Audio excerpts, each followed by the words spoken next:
si on parle de méthodologie par rapport aux exigences des sciences sociales, il y a ce qu'on appelle l'ethnométhodologie. Donc c'est l'école de Chicago avec Becker et Goffman.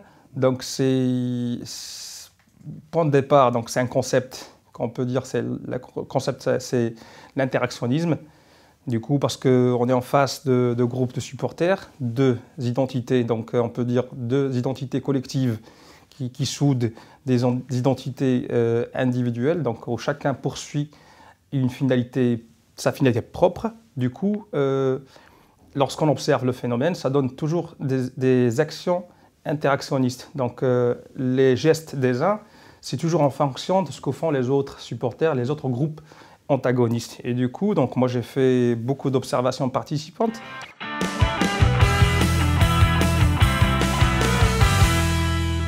En fait, des fois j'étais amené quand même à parler aussi d'une manière à visage découvert, à révéler aussi mon identité de chercheur, mais aussi de sympathisant avec le Raja de Casablanca.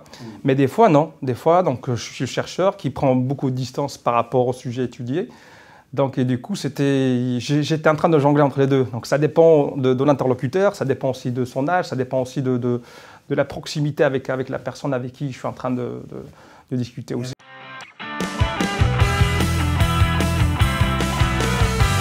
Il y a un type de violence qui est vraiment la violence qui est inhérente aux activités des supporters et des ultras. Mais aussi, il y a une violence qui n'a rien à voir aussi. Il y a une violence où des gens, des affairistes, qui viennent, il y a un regroupement, il y a beaucoup de gens, pour eux c'est une affaire, c'est une manière pour vraiment, c'est de voler des portables ou faire des choses. Donc semer la zizanie entre tout le monde, comme ça pour faciliter les choses, pour s'adonner au vol. C'est aux raquettes aussi. Donc,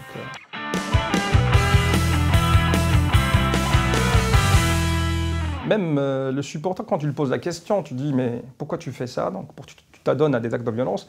Il n'est pas capable de te donner une réponse. Mais il y a le facteur socio-économique, il est présent aussi. Donc, ce qui se passe dans la rue, dans les quartiers ou à l'école, se passe aussi dans les stades. Le stade, ce n'est pas le stade qui produit d'une façon endogène la violence.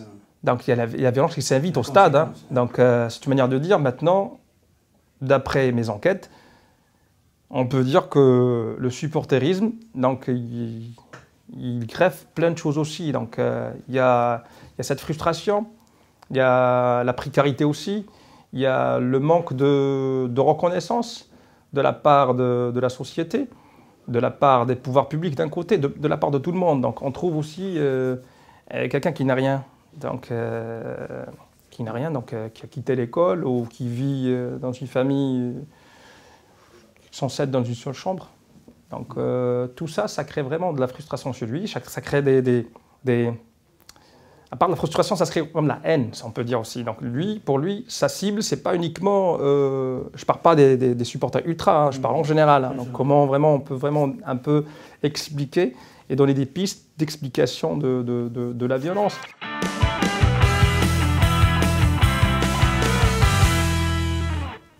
Pas grand-chose, donc on se dit toujours, on cherche toujours à s'identifier, à trouver des choses propres à nous. Donc les Rajaouis de Tizour qui sont les fils du peuple, qui sont vraiment les vrais, les durs.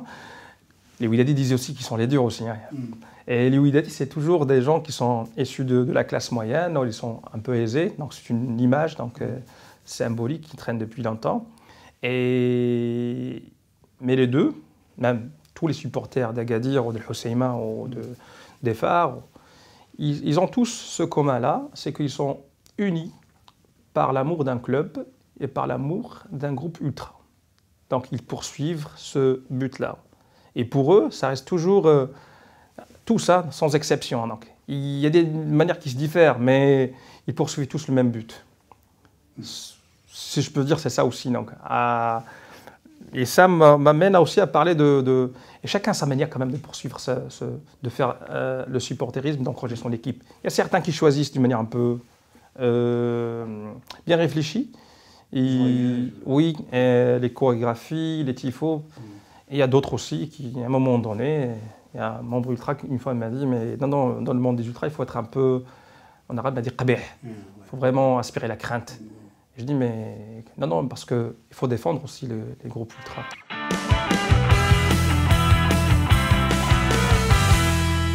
Pour vraiment lutter donc, contre ce phénomène-là, c'est vraiment renforcer un peu ce que je dis toujours, les acteurs de socialisation. On part par la famille, l'école, maison de jeunesse aussi. Donc il faut vraiment donner un accès à la culture, au sport. Donc j'ai toujours l'image des centres sociaux de proximité, centres socioculturels de proximité, qui sont là. Mais Maison de jeunes, par exemple.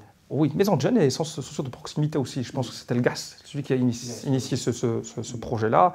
Et après, je pense qu'il y avait le gouvernement de 2009-2010. Il y avait un programme qui s'appelle Shababna, mais ça n'a rien donné. C'était en 2009-2010 aussi. Donc il faut vraiment aller dans les quartiers périphériques, les quartiers un peu pauvres, et vraiment renforcer un peu le rôle éducatif de l'école et de la famille aussi. Donc maison de jeunes aussi, donc, et les clubs des quartiers aussi.